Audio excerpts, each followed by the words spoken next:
Welcome to Crosby's Crew. All right, welcome back to Crosby's Crew. This is going to be a fun episode. We got Tony Moll, former teammate, great Green Bay Packer, and winemaker enthusiast, and I guess mayor of Sonoma as well. But before we start, we always start with a nice toast, Tony. From the vines of Sonoma to the frozen tundra of Lambeau, here's to hard work, good friends, and great wine. May today's stories age as well as the bottles we're opening. Cheers. Cheers. All right. So, Molly, do you want to lead us off? Yeah. We're going to start a little bit with Tony's story today, how he grew up in Sonoma, how football took him from Nevada to Green Bay, and how he found his way back to wine with three fat guys alongside Darren College and Jason Spitz. We're going to be pouring the good stuff, Tony's favorite wines, what he drinks most often, and how he connects bottles to life's biggest moments. We're also going to talk about some football, what it was like to block for Brett Favre as a rookie, what Mason was like in his rookie season, and how NFL memories compare to building a wine label. Let's have Tony introduce the wine and tell us a little bit about growing up in Sonoma. Is it just part of the elementary education, or how did you we'd like you to tell us how you got into wine and what wines you selected for us to drink today. Tell us your story, Tony. So there I was. No. Yeah, I mean, back to the basics of three fat guys and kind of our humble beginnings, for the three of us. The first time we met was after being drafted in the 2006 draft. All three of us being taken by the Packers and meeting for the first time, going to mini camps, rookie camp. And, you'd think that, playing the same positions, we'd be competing for one job on the O-line, but there was such a need to kind of a huge refresh. The Packers were coming off a rough season. Obviously, there was a need to help block for Brett, and so all three of us ended up being starters our rookie year. And so we became closer than you would expect when you're competing for a same job. But ultimately, what we found ourselves going to are the O-line dinners that are, a tradition within football. And, I've always had a fascination for wine growing up here in Sonoma. But then, we went to I don't remember where it was, but we went to one dinner and Darren ordered a bottle of wine and I was just like, you drink wine? And he's like, yeah, we drink wine. He's already married with his wife, Megan. And Jason chimes in. He's like, I do too. And, one of my favorite wineries is in Sonoma. And I'm like, I'm literally from Sonoma. This is like we have more in common than we thought. And it was more than just football. And so it's kind of like the beginning of let's make a wine. And I know the right people. We can get this done. We started kind of really putting this thing together. Obviously right away, as an offensive lineman around Wisconsin at Lambeau Field, you're told that you're a fat guy, you're a fat boy. And it's the fun nickname in the locker room. You're walking around the stadium, you're in the pro shop and they're like, oh, here come the fat boys. You just get used to it. It was kind of a fun term. And so we ran with it and we're like, it's got to be called three fat guys. And at one point, Charles Woodson overheard us talking about making wine together. And he chimed in, was like, hey, I'm happy to help you guys. I already have a team out in Napa from my time playing with the Raiders. What can I do to help you? And it ended up just being a perfect fit because his team would come out to Green Bay already and bring samples and we could just piggyback off of what he was doing. And, slowly, obviously, we wanted to kind of have our own ideas and concept and what we were doing with the wine. And so as I'd go home, we'd started creating the process to move away from Charles's production and his team that was in place. And by the time we had the big NFL lockout in 2010, which kept us from almost playing in the season, I'd been home for 6-7 months at that point, just focusing on wine outside of working out 3 times a day. Mm-hmm. And we really kind of developed the brand at that point, and we were ready to kind of go off on our own and do our own thing. And so I also pretty much fell in love with the idea of this was my new career that I wanted to do. And so started my exit strategy to get out of football to do wine and run the brand. And so our first vintage was 2007 while we were on the Packers, was Mason's rookie year. That's right. And, we kind of grew it just slowly but surely over the years and to what it's turned into now, which is just a really fun, energetic tasting room atmosphere here in Sonoma.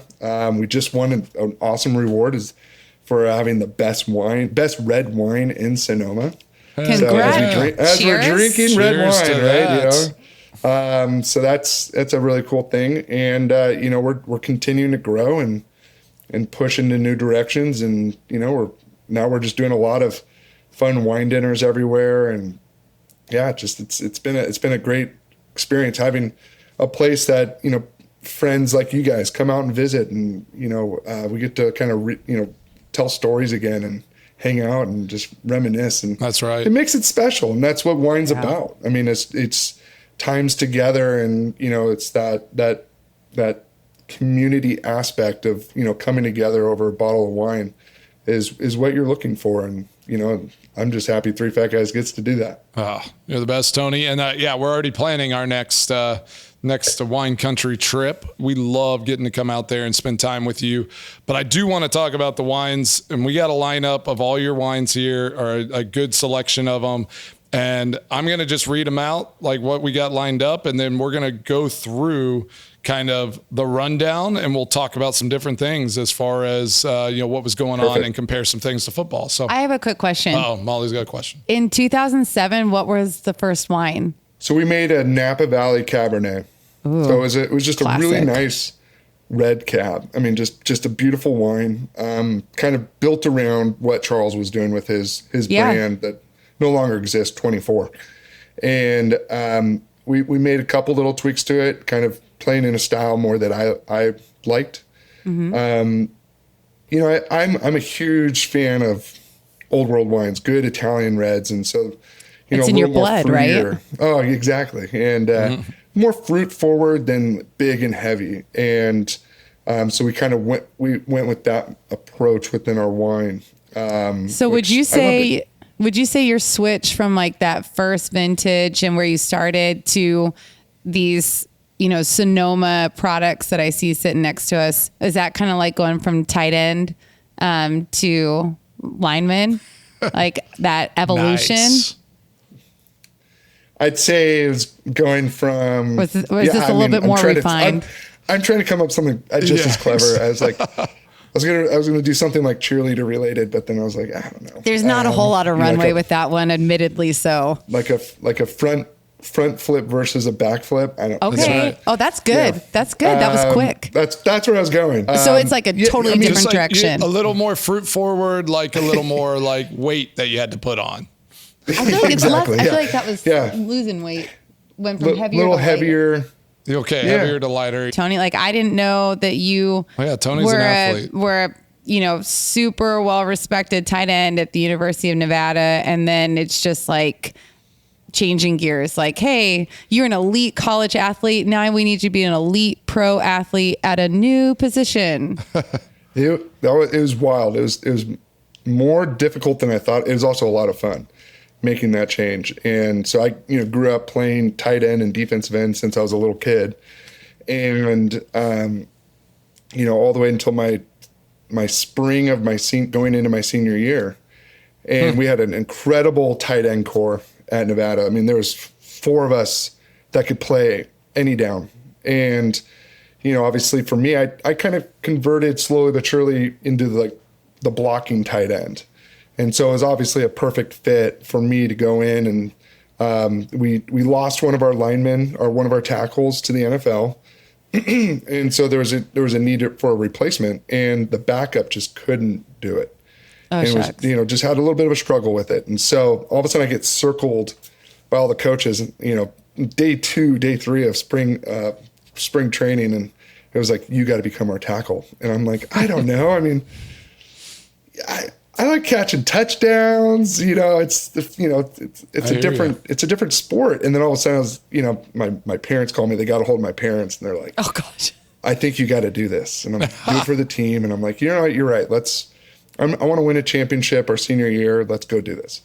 And so put on 60 pounds in 6 months. It was like the first time I've ever been fat. I mean, I never had a 6-pack as a tight end, but I had about a 2-pack, and I was getting close. And but the only thing that really helped me, obviously, I was on the lighter side, on the not the strongest out there, but I was way quicker than everybody else, and so I could recover. So if I missed my block or what, if guy got by me, I could recover and keep him off the quarterback or the running back. And I think that was one of the things that the Packers really liked about me, was that I was really quick.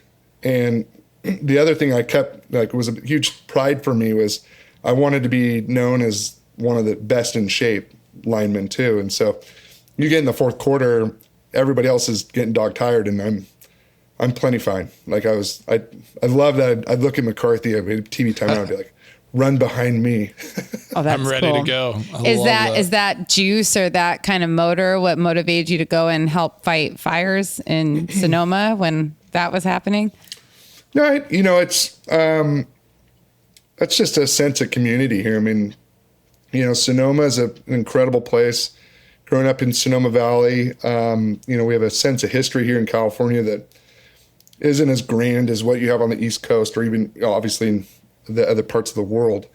But out in California, everything kind of really starts in the 1800s, and mainly as it pushed west, it really started with Sonoma. I mean, it was the first capital of California, the first wine country of California. And I did not know that. I didn't know the capital part. Yeah, it's a crazy story. See, mayor of Sonoma. Told you. Maybe historian. Historian elect. Yeah, so General Vallejo that brought the Mexicali army up from Mexico to establish California. There's a bunch of missions up the coastline. The final mission is here in Sonoma on the plaza. And I think I remember you showing us that. Yeah, and it's pretty cool. And it just got to a point where he's like, this is it. I love the valley. This is my home. And not too far after that, everybody wanted to make California part of the United States because it was kind of just Western territory. And, obviously Mexico wanted to keep it. And so they got, a bunch of cowboys and cattle ranchers kind of got together to storm over to his house and take control. And, he was a politician. He walked outside and was basically like, I want to do this with you guys. And he actually ran for president and made it pretty far in the running too, which is kind of cool. Is it the history that drew you to wine, or? In general, it's really kind of changed what we're doing now. I mean, when we went from our original wines of back in 07, 8, 9, 10, when with the help of Charles and his group, when we expanded away from there, really my shift in what I wanted to do with wine, I wanted to tell more stories and, history of Sonoma in what we're doing. So we slowly have incorporated incredible vineyards that are hard to get grapes that just have these really cool stories. Well, why don't you tell us the 4 that you picked, and we're going to dive into our next segment. Let's do it. So we have the Pinot, which we're drinking now. This is our Pinot Noir from the El Noviero vineyard in the Carneros region of Sonoma.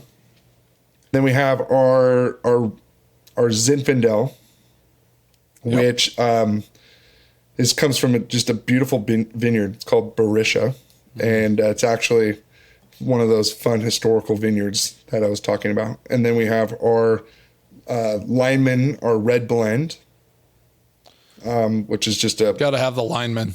Oh God, it's such an easy drinker. Just solid anchor. Yep. And then you have the big bad Cabernet after that. And so, we have it's a good spread of reds. Old Rail Vineyard? Is the Old Rail Vineyard. Yeah. It's one of the original vineyards of Sonoma. Wow. And, awesome. Well, we'll cut to our first sponsor, Kohler, for some thanks to them and come back with segment 2. For us, Kohler isn't just a brand. It's a part of our story. My dad was an exclusive Kohler dealer, so I grew up knowing their commitment to quality and design. And for me, I helped open Lodge Kohler in Green Bay, and we've celebrated some of our best memories there, like my 40th birthday at Black Wolf Run. Kohler, Wisconsin and Kohler properties have always been our favorite places to relax, connect, and of course, enjoy great wine together. So it feels full circle that Kohler Company, boldly innovating for over 150 years, is now part of Crosby's crew, bringing extraordinary moments to everyday life. Cheers to that. And we're back. Okay, when we look at the first wine, that Pinot Noir, we've got a question that we want you to pair with, kind of talking through this wine. Yeah, as we're diving into it. And Mason and I go ahead and embarrass ourselves every episode, and we try and say what we smell and taste. Even you might embarrass yourself. Okay, he's usually fairly spot on. I'm like to go second. So what was it like blocking for Brett Favre as a rookie? And not only as a rookie, like kind of a rookie to your position, right? Right. And he's for sure. He's just Brett Favre. Here's your assignment. Right. And, kind of going back a little bit, obviously my senior year of college, first time ever playing on the offensive line, learning as I go. I had an incredible offensive line coach that was just all about physical mentality and just really taking it to the opponent. And so I take that and, learn throughout the season, get drafted, expected to play tackle. I'm second string behind Mark Tauscher. Okay. And we go to do our first preseason game. We go down to San Diego, and I literally blacked out. I left that game. I couldn't remember anything of it, and in a good way, not like a concussion or anything like that. Okay, yeah, but just like it was just like story. this. No, it's like this amazing moment, and it's like, and they pulled me up into the office, when we got back, and you watch film on Monday, and they pulled me up into the office, and I'm like, oh my God, like it wasn't good enough. I'm getting cut. Oh my gosh. And they're like, you did incredible, like, and we're going to make you our starting guard. And I'm just like, this is amazing, obviously, but I'm like, great. Now here's a whole new position. I got to learn how to play. Yeah. Move to guard. Yeah. And surprisingly, it's completely different of each other. Just the footwork, the balance, your calls, who you're working with. You got to stay like so this basic because you got to go on either side now, right? So it's like you got to keep your lane and like stay in the right spot. Right. And and your tackles are more shifty, a little bit quicker, obviously a little bit taller, longer arms, and your guards are going to be way stronger because they're dealing with even the bigger guys that are in the middle. D tackles instead of the fast guy off the edge, which was your skill set, right? Of like, hey, right. I'm going to be fast. I'm going to be like the best in shape, all those things. So I can, combat these guys on the edge.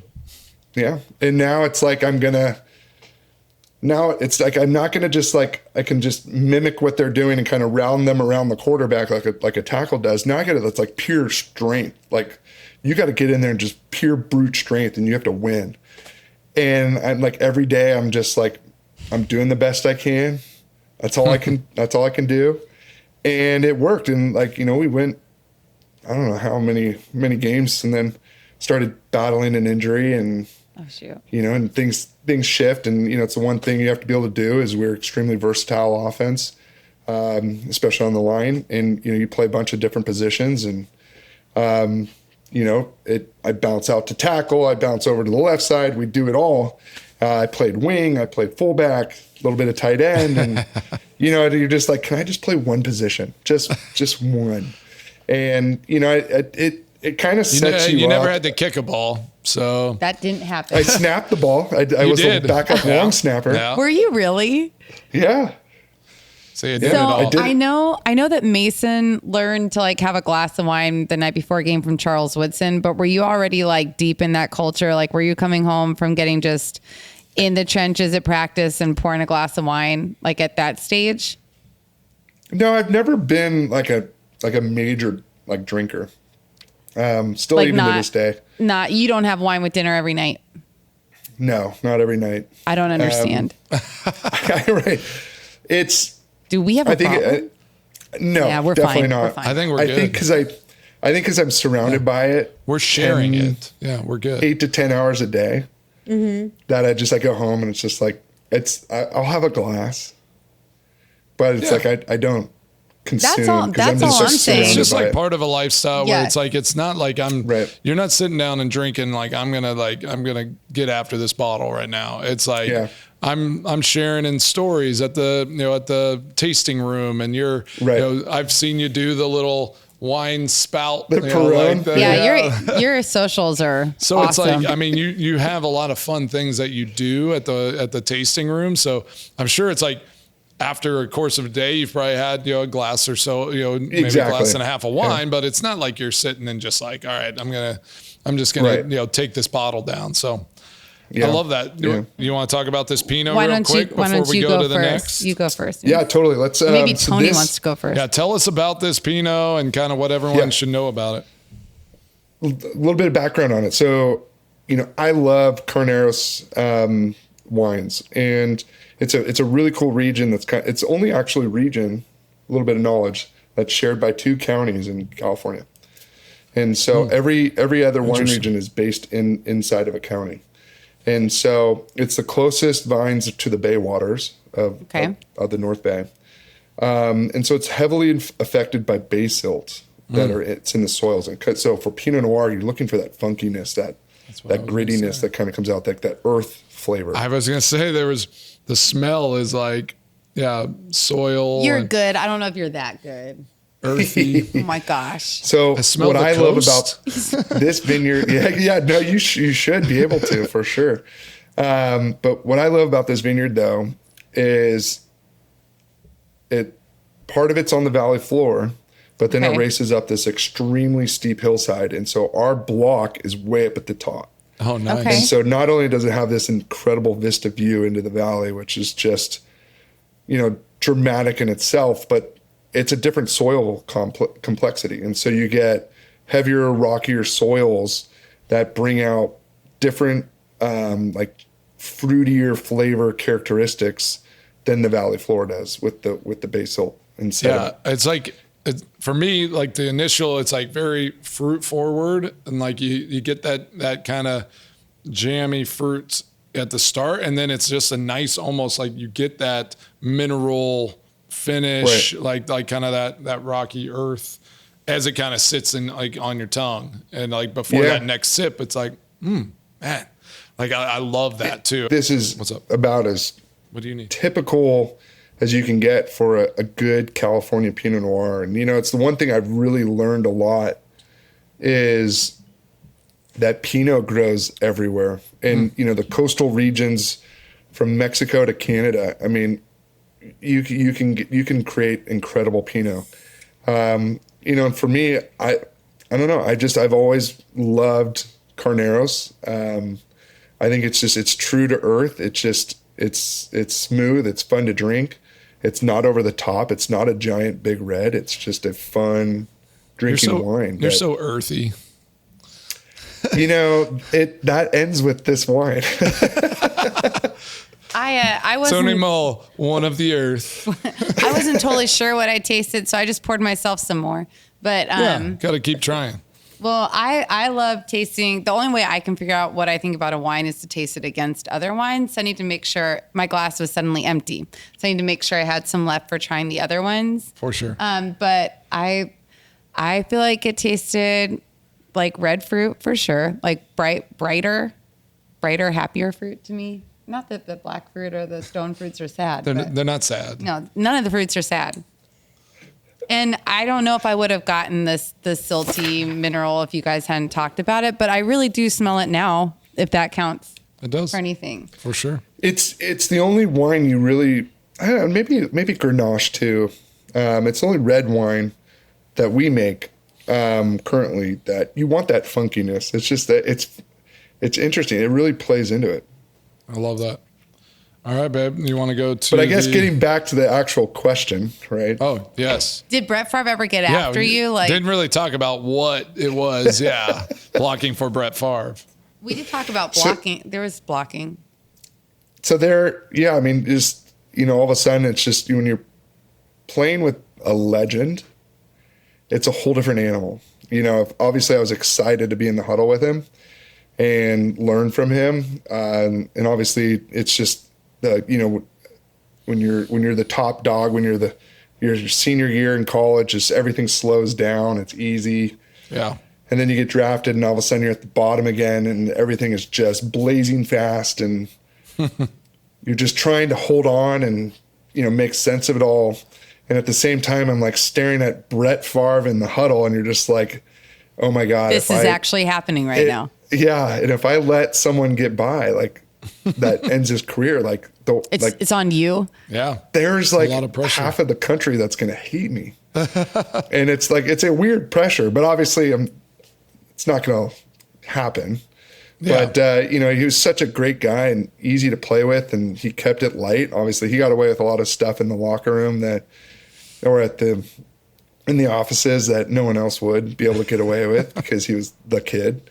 But, it was fun, and he kept it that way. And, he was obviously a brilliant quarterback. He really helped us on the O-line. He can make calls and, I think that was half of it, but I mean, that's awesome. It's, as I'm sure, Mace, you can attest to this. I mean, you build these relationships with guys that you go through something that's either something traumatic or it's something that's, as great as being a part of a winning football program. And, it's like, I'll do anything for these guys. And, like if Brett was to call and say, hey, Tony, I need some wine, I'm going straight to my warehouse. I'm packing it and we're going to take it to FedEx and get it shipped off because I want them to have good wine. Mm-hmm. And it's just, it makes it fun. But I mean, I was definitely scared out of my mind that I'd ruin his career. And luckily it didn't happen. I feel like it's kind of your personality anyway to like have a super high expectation of yourself, but then have like a levity or like a lightness to doing it. But did his leadership style, like, is that something you carry through now as, the boots on the ground? I know Darren and Jason are totally involved, but like you're the one who's there day in and day out. Like, do you still emulate that where it's like just such a desire to do the perfect job, but you lead your team kind of with the fun?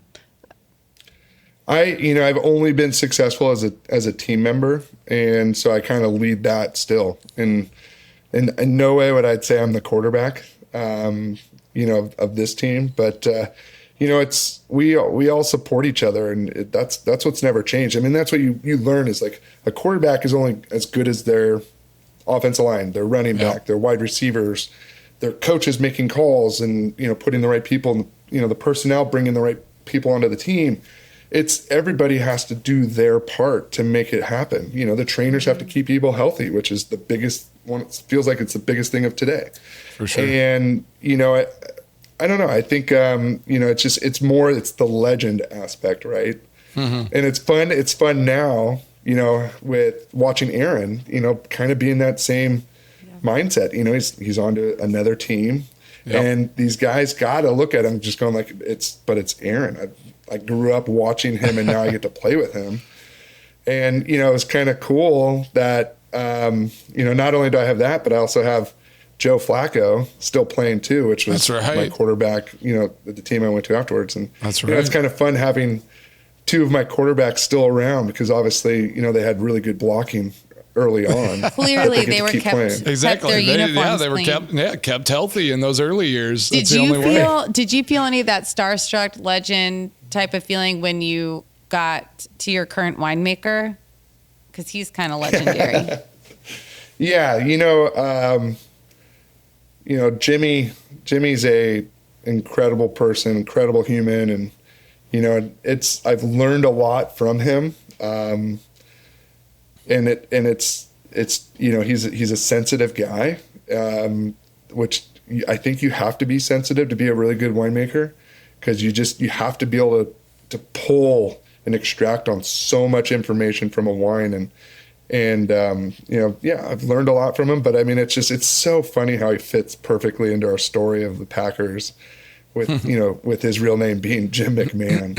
I don't know if we'd progressed to where we are today if he wasn't our winemaker. You know, with him being a part of what we're doing, I mean, he set such a standard early on that we were able to develop from there. And it allowed me to really just focus on the marketing and sales and development of the company, where it was just nice to know, like, hey, yeah, wine's done. I got it.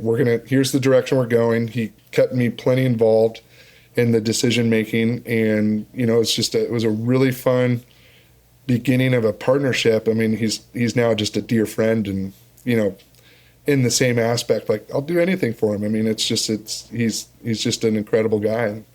You know, we're happy to have him. That's for sure. That's awesome.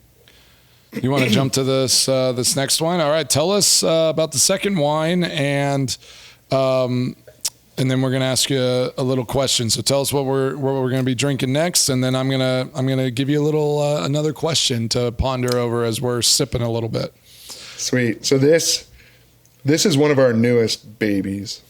This is our Zinfandel from the Favre-era vineyard. And it's just an incredible wine in one of the most historic vineyards here in Sonoma too. Originally planted by General Vallejo. Wow. And glad we had our history lesson. Know who this is. Yeah, right. So the collaborator. We don't need to fight. Let's go. Yep. And it's a beautiful vineyard site, just rolling, meandering hill down into a creek bed. And so, you know, when I choose a vineyard, I'm looking at a lot of different things, right? You want changes in the environment, which bring in different characteristics and complexities, right? With the Pinot, we talked about the valley floor way up on the hill. Here, we're kind of hillside, shaded trees, down into a creek bed.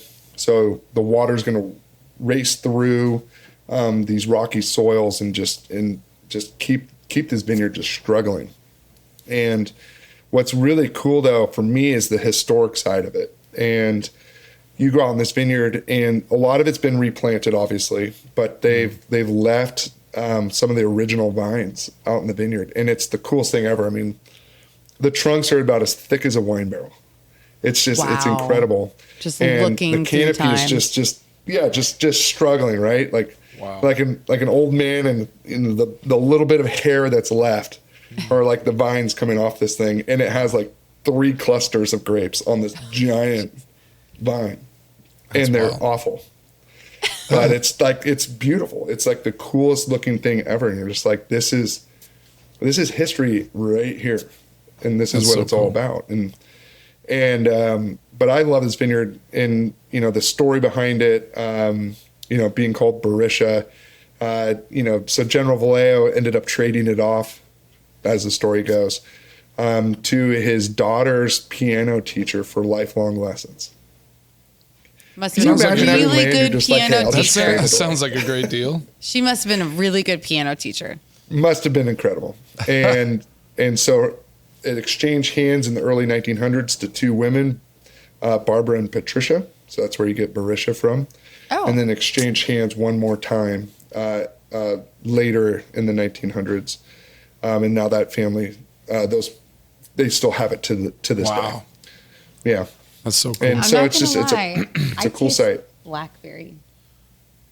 Yeah. It's there's like some spice in it. Like it's it's.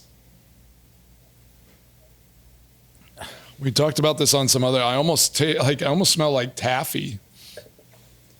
Like off the jump. Oh, it's so good. All right, question for you. How does starting a wine label compare to starting in the NFL? That's definitely a Molly question. These are great. I mean, hard work, right? Never ending and always learning and trying to get better. And, in no way do I feel like we're close to the top, even though we just won best red wine at Sonoma. Heck yeah. It's every year's different, and you gotta look and approach it differently. And, we continue to expand and try to get better and become more efficient. And how do you develop the team to do more and be more and take care of more? And I think that's kind of our biggest challenge is just to do that and just develop. The consistency of good wine is difficult. It's paying close attention.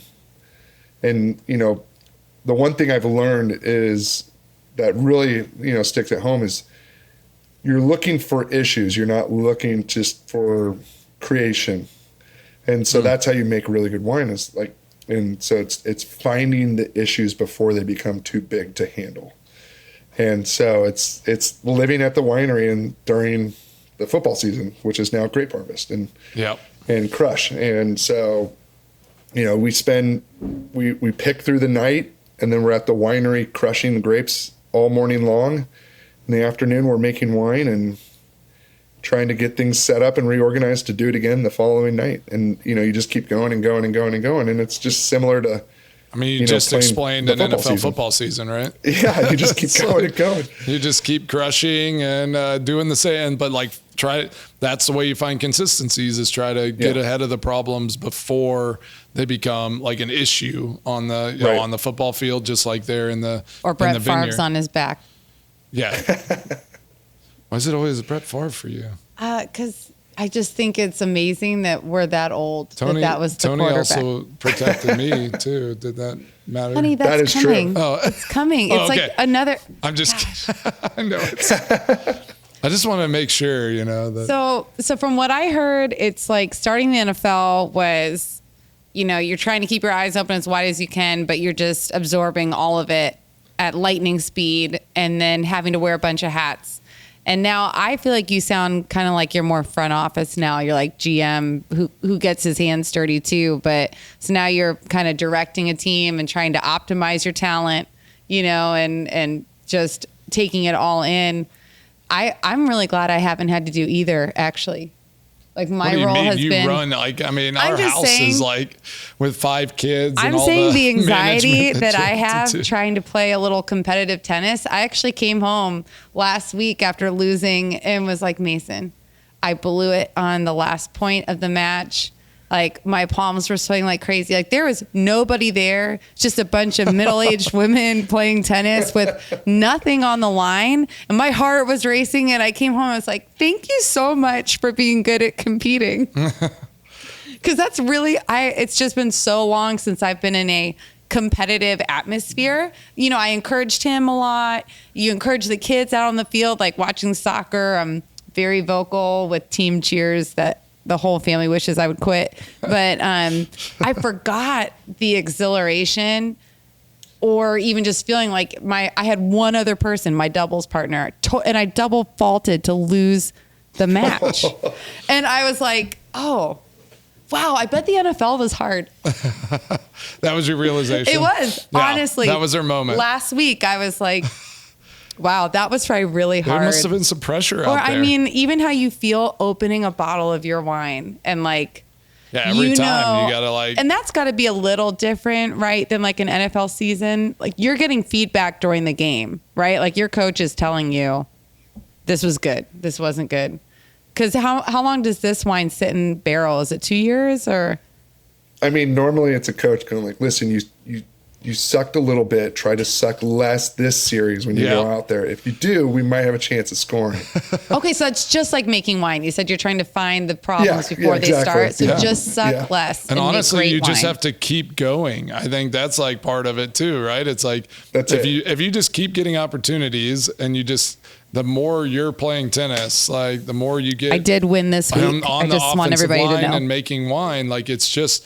You just keep figuring out things and you just got to keep showing up. You just got to keep being there and being involved. And sometimes that's the hardest part.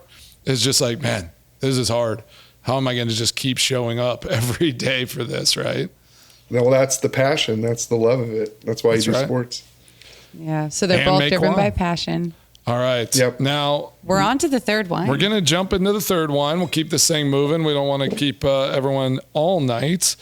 So tell us about this third wine, and this is a fun one. This is it smells so different. This is our this is the Anchor. This is all things. This is the Lineman. This is the red wine.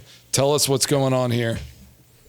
This is our bread and butter, dubbed the Porch Pounder. I so love that. Easy to drink. It is. It really this is a sister label for us. Meant to be something that we'll be able to get into distribution across the country, put it on store shelves, screw cap, easy to drink. Sounds like a tailgating type of situation to me. Totally, right? Based around Zinfandel. Not the same vineyard. We don't use the grapes from Barisha, but it's a gorgeous wine that just is easy. It's simple. You don't have to think about it. You just have a good glass of wine in your hand. You know every sip you're just gonna enjoy. That's the idea. Love that. So how would you tailgate with this wine? What would you pair with it? I would, red Solo cup. And to start with, thank you for clarifying glassware, i.e. plasticware. Good. Yeah, or just out of the bottle. It's fine too. That's true. Like, why waste anything, what's right? What's that little spouty thing you do on Instagram? What is that? The Perón? Yeah. What is that? It's a fun drinking. You go to a Spanish or Portuguese restaurant, you'll see them. It's just a fun way to drink wine with friends. Pouring it into each other's mouths. We definitely need to get one. Feels very tailgatey. Yeah. Yeah, it's basically like a wine, like beer bong. It's like a wine bong. Surprisingly, it doesn't. It's not that much. Does it actually kind of slow down the process? Is it part of savoring it? It aerates the wine. It does everything you like. It just does it all. It's not a decanter. I guess you can use it, but it'd be a really long pour into a glass. But it's a fun way to drink, and then you kind of just everybody can kind of take a pour from it. I mean, it's community it's really fun. Pour. Yeah. I feel like we should gather at a Packers tailgate and go out into the crowd and just introduce people to Three Fat Guys wine. For sure. Well, there's those videos of those guys chugging beer at the Milwaukee Bucks games. Yes. Maybe we can do this at the Packers games and just eat cheese and drink wine. Hell yes. I feel like there's a market for this. Let's figure out a time for that. Definitely a market for this. That's going to be our new thing. We're just going to go to games and just go. We'll set up a tailgate and we're just going to, what's it called? Perón? Perón wine with, and then eat great cheese. Could we put your sparkling in there too, or that would be so. I'm just saying, he has one called fizziness? the Champion. I don't know if you can handle he has one called the fizziness. Sorry, don't be weak about this. Don't be weak. Figure it out.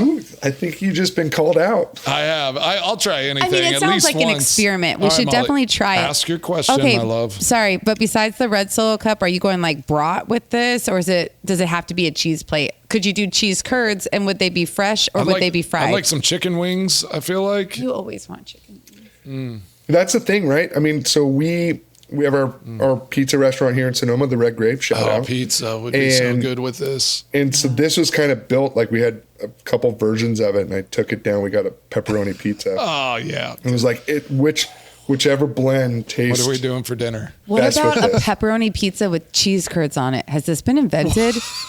Wait, we can't publish this. It's brilliant. Yeah, don't say it out loud. This is such a good idea. Does it melt? Yeah, they can melt. Do cheese curds they could totally melt? I don't know. They don't need to melt. I've microwaved them before. I've microwaved them. Kind of a little thinner with the crumbles on there. Can we even buy cheese curds around here? I want to try this you're immediately. Really off track. All right, good talk. The name of the pizza could be called the Squeak.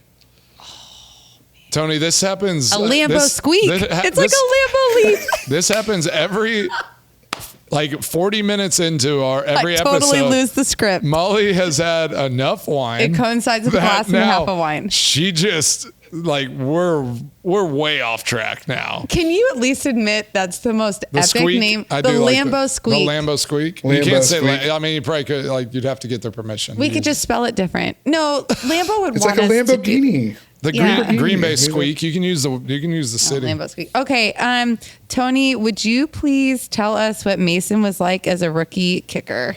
And I'd also like to have a side note. I didn't authorize these. That at this, or just as a rookie, or just as a human, I'd also like to say that at this point in time, he wasn't really drinking any wine. I was not drinking wine. This was a project that I feel like you helped along. Yeah, and I started going when Definitely I at go your to house, Tony's you'd have a glass house, of wine. and he was doing his own remodel of his That's house true. here in Green Bay.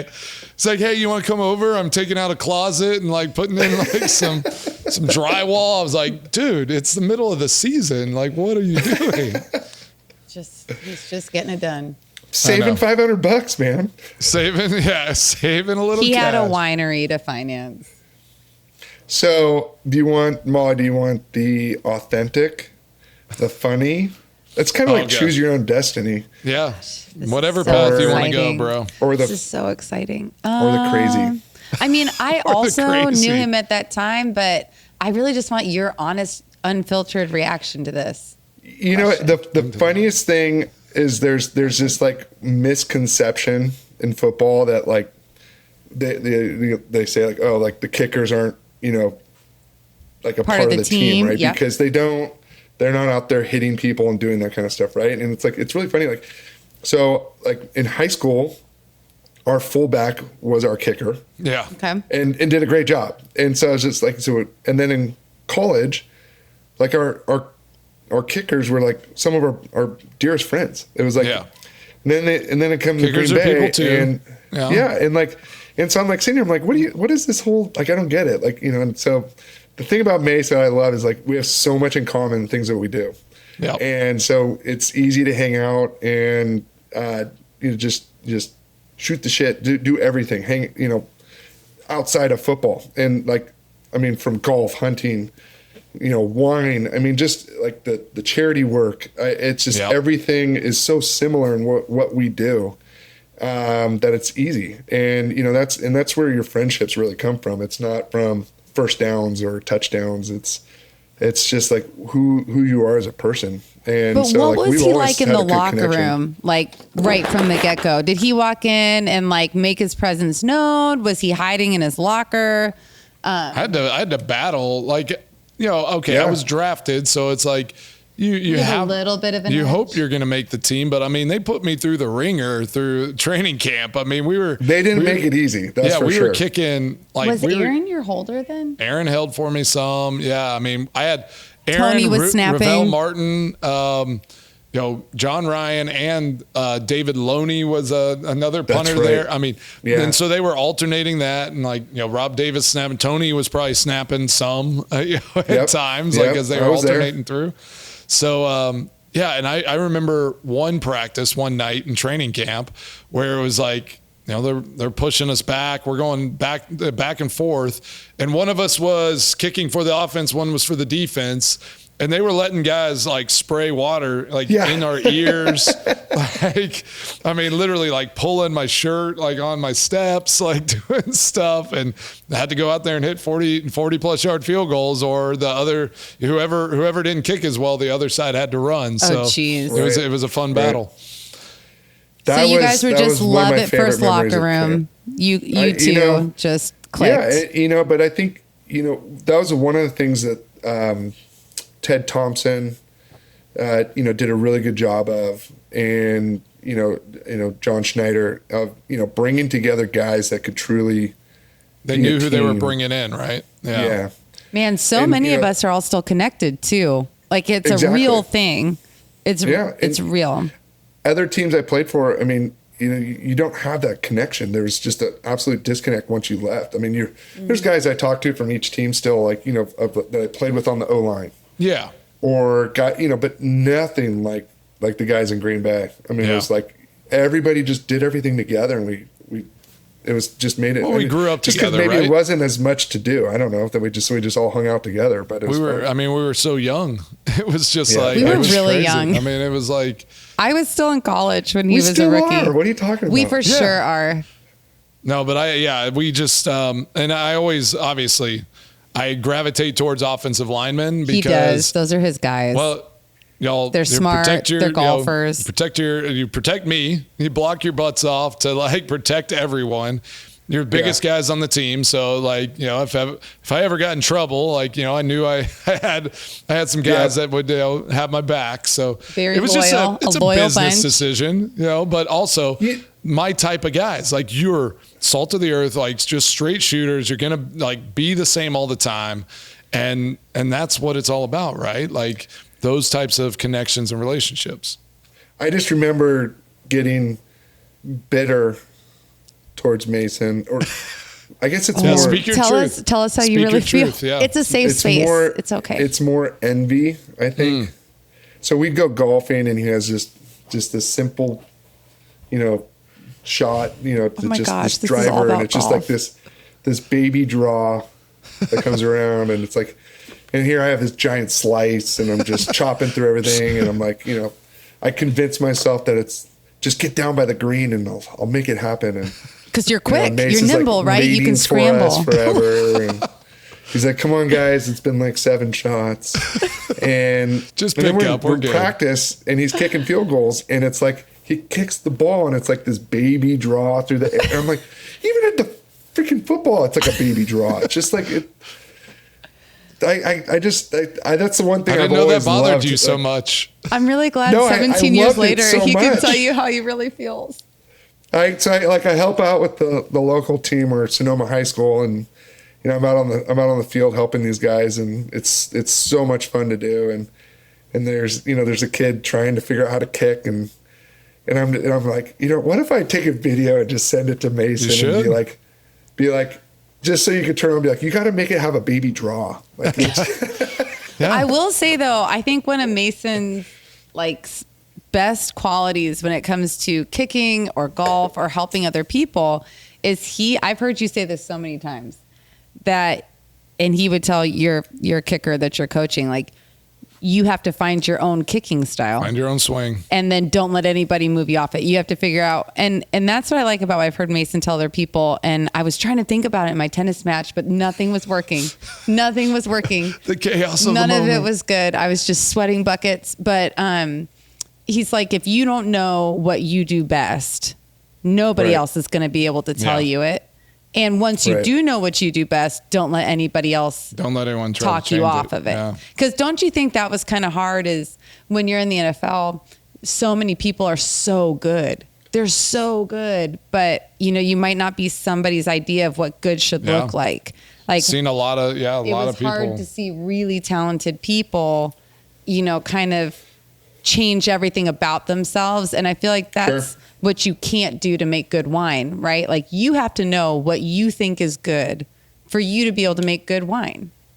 This is a representation of us. And in no way is it a representation of Wine Enthusiast or Wine and Spirits magazine or Wine Spectator saying this is the best wine in the world.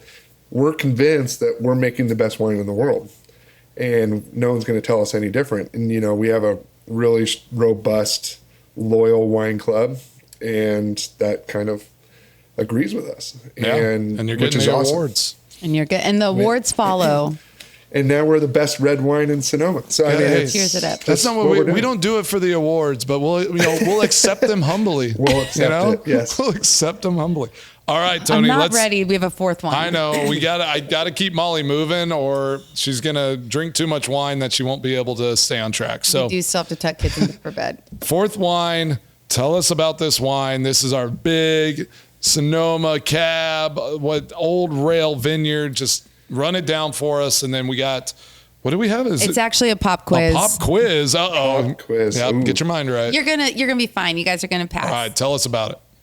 All right, so this is another fun one. So it's a big bad Cabernet, right? Everybody loves how lush and jammy and fruity and what you're going to get out of a Cabernet Sauvignon. And there's a reason why it's the flagship for every winery in California. It's a beautiful, beautiful wine. This vineyard itself That is so good. is really close to downtown Sonoma, right off the plaza in Sonoma Valley. Wow. And so it's also one of the original planting sites for the first winery here in the valley. I love it a lot. I mean, the soils are incredible. I mean, if you were to see a time lapse of these vines being planted and how quick they were to grow, just from all the nutrient rich soil that's it's there. just like the best. Wow. It's totally different than everywhere else, even in the valley. And Maybe it's I could even grow something beautiful. there. Plants come to die at my house. Molly, I could plant you in the ground. You're going to grow another 4 inches. I promise. I'm coming. I'll be there tomorrow. I'm so short in our family. Nolan's like 3-4 inches taller. Charlotte's about to pass me. But that's the goal, though, right? I mean, I will Well, so say, like our next conversation after, we're done with the show and, as we're catching back up is like, when are we going to get the families together and, and when are you doing a wine dinner in Nashville? get a little trip going? I'm ready. I feel like I've mentioned it a couple yeah. times, We're Tony. bringing you out. Like, do I need to text Megan specifically? Like, how do we make the calendar? Yep, bring the kids and we'll have some fun. We are You're ready? Or Okay. just come by yourself so that y'all can just have a Yeah, you weekend can away. leave the kids, but we've got old enough kids now. They can like kind of cook and stuff. All right, do your pop quiz. Well, what do you taste in this wine? Oh, I prefer he goes first. I know. Why do I have to go first? I'll go first. I'm not scared. Oh, I get some leather first off. yeah. Once you get to kind of this bigger It cab. feels like I drink a sip of this and I want to go and have a bonfire. Yeah. Like I feel toasty and it's got a little bit more of what I describe as like pepper or zip or kick in it. We definitely need some food. What were we thinking? I know. It'd be so good with the steak.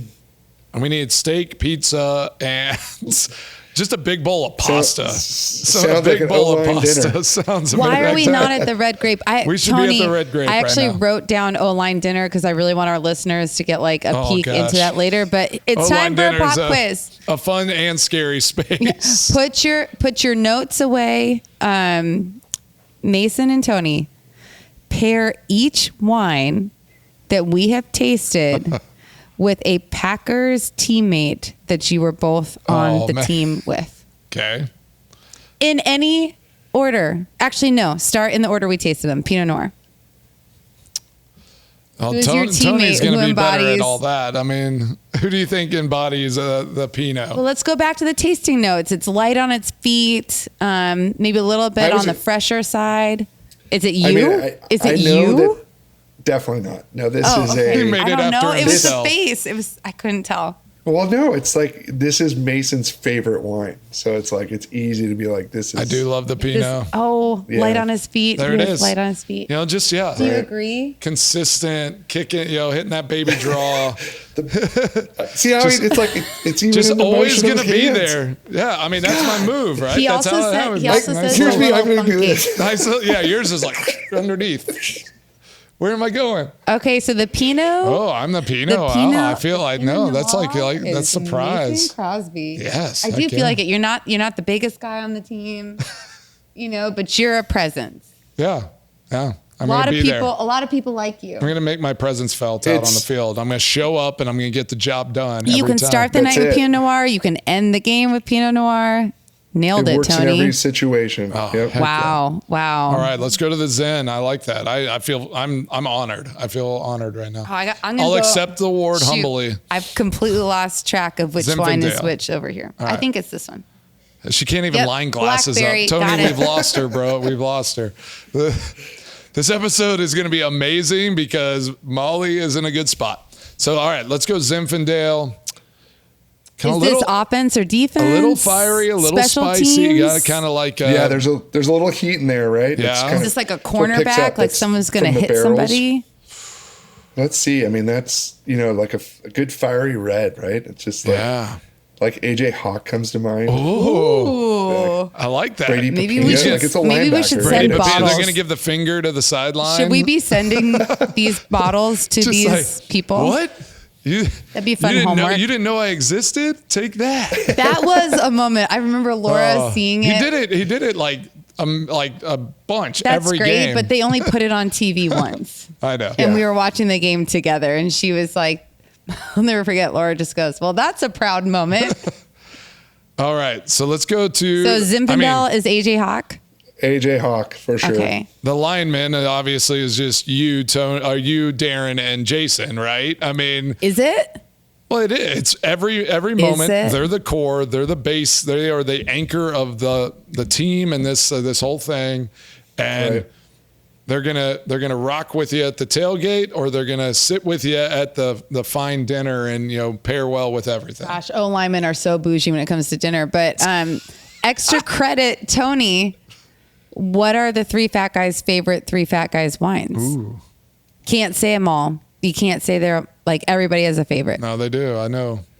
So Darren, without a doubt, is Sauvignon Blanc. Oh my gosh, I knew he love was- that guy. I was Yeah. gonna say that or rosé.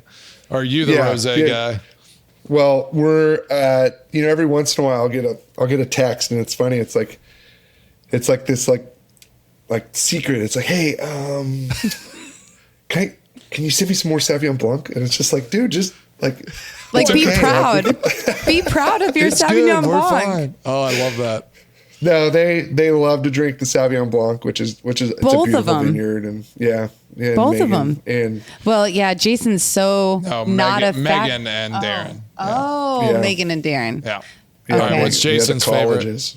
The colleges. Okay. Spitty is definitely a Cabernet guy. Yeah. Well, Yeah, he's he so likes it serious big and rich. He's Yeah, very Yeah, he's a serious dude. finance He guy. Yeah. Just yeah.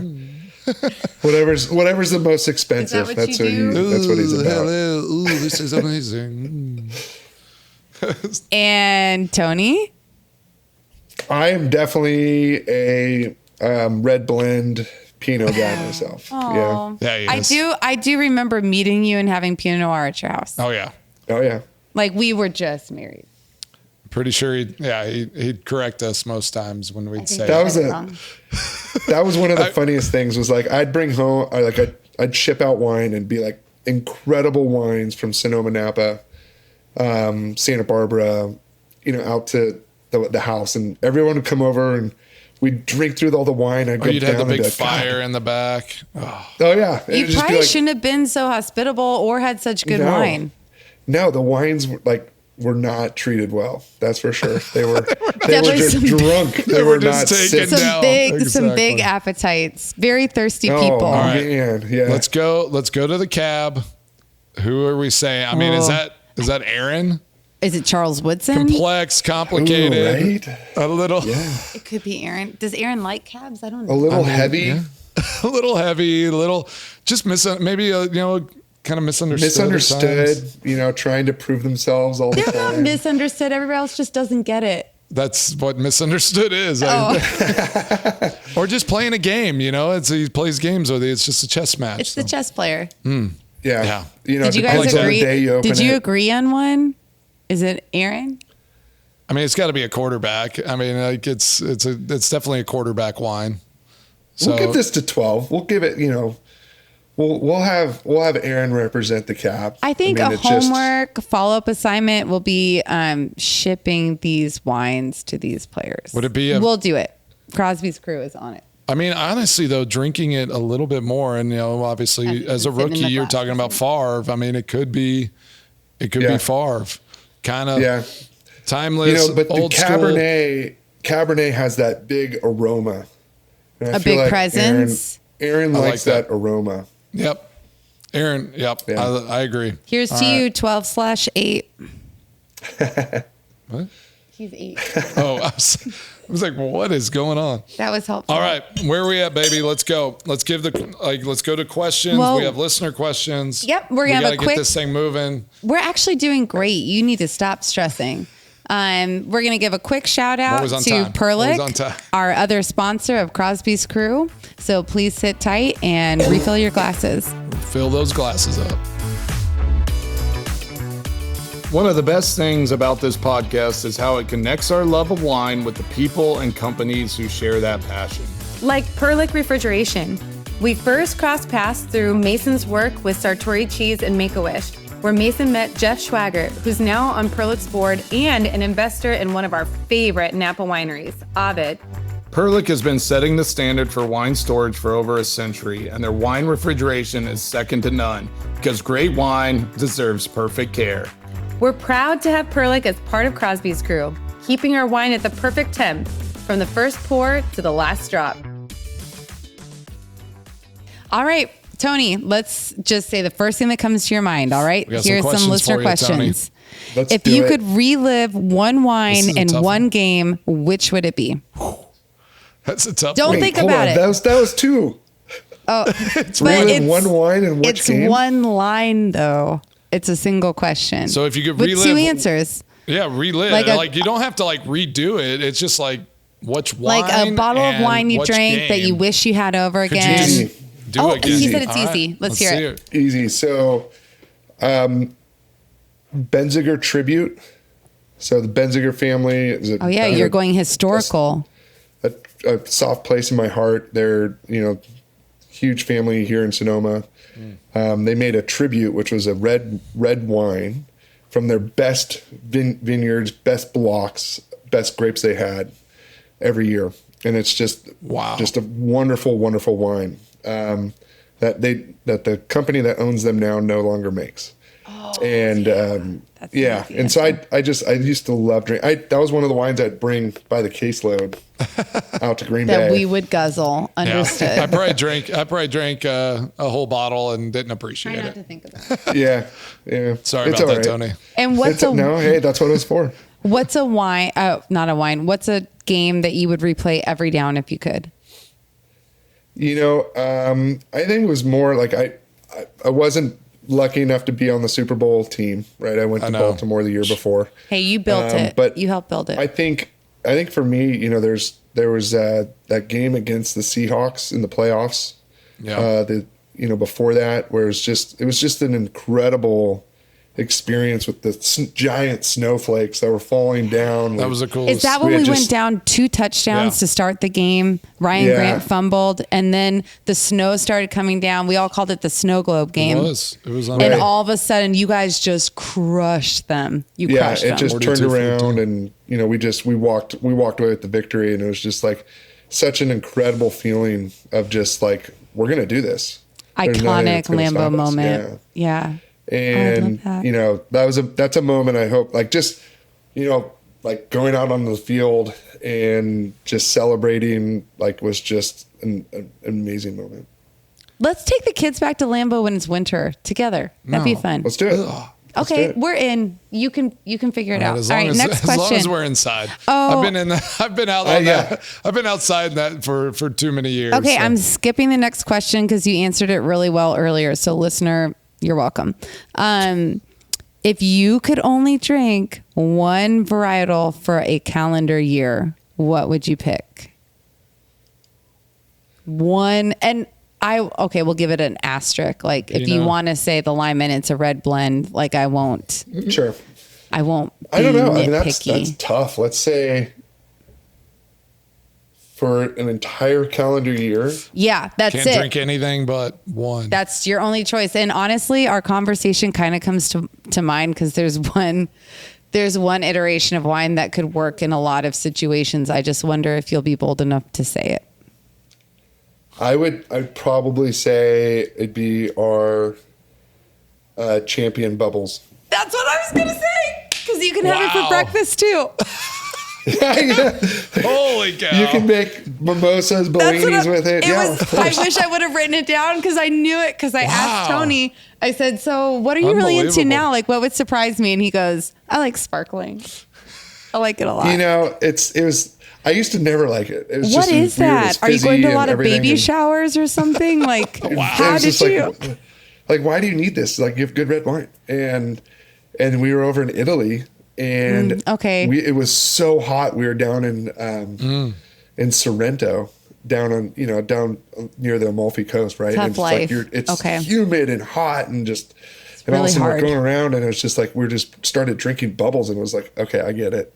I get it. It's refreshing. Well, that sounds, I think we just figured out what trip we're all going on together. Okay, first, we're taking the kids to Lambeau for some snowflakes. Italy. We're going from Lambeau to Italy. And then no No kids to Italy. I will say, when I was studying in Italy in college, I ran a little race, and I thought I was getting water at the end, and it was sparkling wine. And as much as I love sparkling wine, it was an unpleasant moment. I guess they give beer after half marathons and marathons. So. I didn't enjoy it. It's true. I didn't enjoy it. We do a half marathon here, and it's called the Napa to Sonoma half marathon, and we do the Perones with rosé and bubbles at the end of it. I'll train for a half marathon. When is it? Come out there. When is it, Tony? It's during the summer. Give me dates I can work with. Yeah. So I'm a very spontaneous, impulsive person. Yeah. I actually just signed up for the Bellins. She's running the Bella next weekend. Well, I'm splitting the half marathon with a friend. I'm only up to 4 miles. I only need a couple more. I'll be fine. I hope. She's got it. I have a long run in the morning. Okay, Tony, we're to the point where you ask us a question. You can ask us as a couple or you can ask us individually. And then we're going to do our whiteboard reveal of our favorite wine that we drink. Ooh, that's a good one. So I would say out of all of your moments in football, what's the one that you gravitate towards when you're talking to someone is like, hey, do you remember when? Well, I think I have to think about it. So my career was kind of interesting. It was like pockets of, almost like 4-year, careers. And, a lot of people like to talk about some of the bad moments occasionally, but I do think a moment that always stands out anytime I have a conversation, anyone that's, followed football and watched like big playoff games was my Dallas kick there in 2016 to go to the NFC Championship. And honestly, hey, I didn't hit a draw on that one. That was more of like a pull fade. It did come back right at the end. Everyone talks about it, but I was pregnant with the twins, like having a heart attack. Tony, you hit the shot. This is what we're talking about. You hit the shot that's necessary in the moment. We're on the left hash. They had a great rush off the right side. And I'm like, I have to hit this ball tight over Brett. Brett Goode's the snapper. I got to hit it over him and have just a little falling fade. Right. When it came off my foot, I hit it really hard, and it didn't turn until late. And I was like, oh, yeah. Trust did I just hold that thing off? We all know.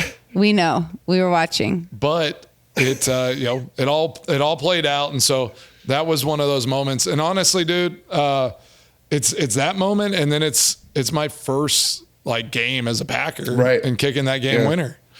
And Tony was on that play. Tony was there. Yep. In whatever position were he you was on your asked. back or were you? Most likely. Yeah, because back then they were pushing with like 6 guys. Yeah. It was brutal. I was right next to brutal. Right in the interior. Yeah. So yeah, those are probably two of like the biggest like kind of moments whenever I talk back in a career. I think I have. Unfortunately, I also have two. I'm so glad you brought up the Seattle game. That one to me was so iconic just because of the change in emotions. Right. Because I think it was like the first 2 offensive series that we fumbled the ball and went down 14-0. And Seahawks were such a rivalry, for that era for us. Yeah. And like all the air went out of the stadium. We're freezing cold. We were supposed to win. And then you guys just turned it on, and it actually felt like it got warmer when it started to snow. Right. And that was, I still call it the snow globe game. And the other one for me was we did some things like a little unconventionally at times, which I think was great. And when Nolan was born that year, I watched almost every game from home. We lived so close to the stadium. We would drive Mason, Nolan and I would drive Mason into the game, drop him off, go back home. I'd like do laundry, watching the game, or compulsively clean the house, whatever. And it was the NFC Championship where Nolan was like 5 months old, and Nolan and I were listening to the game on the broadcast. They came to Chicago. Well, no, it's before that. No. Yes, honey, the last game of the regular season. Oh, you said NFC Championship. Sorry, it was that season. Oh, okay. We were listening to the broadcast with all the security guys, and the stadium erupted. The broadcast was a few seconds behind, and we knew Chicago had a shot in the end zone, so we didn't know who was cheering, and it ended up being an interception. Maybe Nick Collins or Tremont Williams. Or throwing it to Devin Hester in the corner. How do you remember that? Wait, you're saying you could hear it from your house? I could hear. Well, no, I was in Lambeau. She was I was in Lambeau, the parking lot. like, So I drop him off at the house, go back. She came to tuck pick me Nolan up. into bed, and they wouldn't. For as great as Green Bay was, they wouldn't let us into the family room before the game was over. So I would just sit. Which is like, wow. I'd leave in the fourth quarter, listen to the game on the radio, and wait until they opened the family room to go in with Nolan to pick up Mason and drive him home. And we hear the crowd erupt. Have to wait about 3 excruciating seconds for the announcers on the radio to say that we had intercepted the ball in the end zone. That's cool. Yeah. And we were going into the playoffs. Yeah. And so that moment, even though it was kind of alone, like now that Nolan's old, I think a lot about him being a tiny baby. Like how you felt that first game where you blacked out was basically Nolan's first year of life for me. Honestly, I'd be remiss if I didn't mention this picture behind me, the Lambeau Detroit. Leap. The one Lambeau Leap I did, 2019. This was Molly with her lung cancer. This was the first game she came back to. So she's literally up in the, like up here somewhere in the stands. Yeah. Oh, that's cool. Like in the end zone. And so I kick a game winner right on that end, Lambeau Leap. And so that's definitely one of those like just big moments that always holds into our family more than anything, where it's just like that was an awesome moment. Molly was healed and healthy and like back. It was the worst year. Yeah, it was a the tough best year. Kick. Sure. So Tony, now we write down our favorites for the night. So we got to write down. If you want to write down your favorite for the night, or just say it, or is it like children? Are you allowed to say which one you like the most? I pick I choose favorite kids all the time. Oh, come on. Well, they cycle through. It's daily. It's daily. so true. I always say it's like you have least sanctifying child, like the one who requires the least amount of patience or the least amount of correction. Like you don't love any of them more, but some of them just require a little less. Daily. Yeah. All right. You ready? I'm ready. Whiteboard reveal. And go. There it is. Zinfandel for me. And I love the cab. Like It was tough I know between. this The cab is obviously amazing. The linemen. I almost put the linemen, but I mean, I would drink this Pinot. I don't know if it's just because I had amazing blackberries from Costco this week, but this Zinfandel just seems so. And plush. the cab. I want to go have a Caesar salad and a nice steak and just sit there and enjoy that. We're just going to have Right. to save lineman dinner stories for another episode. For Tony, sure. Let's do it you want to again. tell us a little bit about how our listeners or we can come down to Sonoma like we always like to do? And what's the best way to engage with Three Fat Guys Wine? We always have fun things we're doing. And, here in Sonoma Valley, we have our incredible plaza that's kind of like the heartbeat of what we do in the valley. And so we have our tasting room is about 2 miles south, right on the main drag. And it's just a fun experience. We got a killer team that kind of runs the show there. I get to come in and kind of cheerlead in a way and kind of like, they Love like the tell me to reference. go talk to these people, go talk to these people, but they're just the best. And we we strive for just 5-star experience with just a laid back, casual environment. It works and people love it. And, we're about a month away from putting our winter tent up. And then we have a big giant TV that goes in the tent. So that's awesome. Then on Saturdays and Sundays, people are there just hanging out, watching football all day long. And it makes it just a cool space that's totally unique compared to everybody else. And so football remains a constant. Like you're not gonna fight who and what you are, where you came from. No. You're gonna sit and watch football and drink some great wine. Everyone's, every team is, welcome. There's plenty of websites that call us a Packer winery, but I test everyone. It's like, yeah, we played with the Packers and it's a huge piece of who we are. And I love them as it's a common thread, but not a requirement. No. And honestly, it's everybody's welcome, except if you went to UNLV. I mean, that's the only thing for me is you're not like, if Did you you went to add that Nebraska junior college, to that you list? can't. Yeah, there you go. Right. Yeah. Thank you. There's always, no fly zone. No, they're not allowed. And, but we're all about fun and, it's the casual atmosphere that people just absolutely love. Well, in case we don't say it enough, we're really proud of you. We're proud of, I honestly feel a little embarrassed that we didn't dive into more of who Darren and Jason are. Maybe there's going to have to be an episode 2. Yeah, we're going to get all 3 fat guys on here at some point. I think we need to be at a tailgate for that. Ooh. I like that. There's also On the opportunity location. when we relaunch our own podcast that maybe you guys will have to be on it as well. We'd be honored. For sure. Just give me 4 wines and I'm here for a good time. But so the moral of the story is don't sleep on Sonoma. Make sure to budget in a little bit of time. Where did we go to breakfast last time we were there? It was that beautiful, was it in a beautiful. hotel or? It was a big restaurant with the amazing light fixtures. I know because we're constantly thinking about renovating our house. And I took about 50 pictures. I want to say it was at MacArthur Place. Yep, sounds right. I think it was Layla.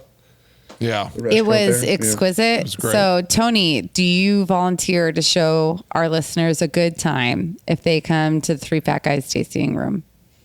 That's what we do. I mean, it's not hard to find me in Sonoma. I mean, this is my hometown and it's a small place.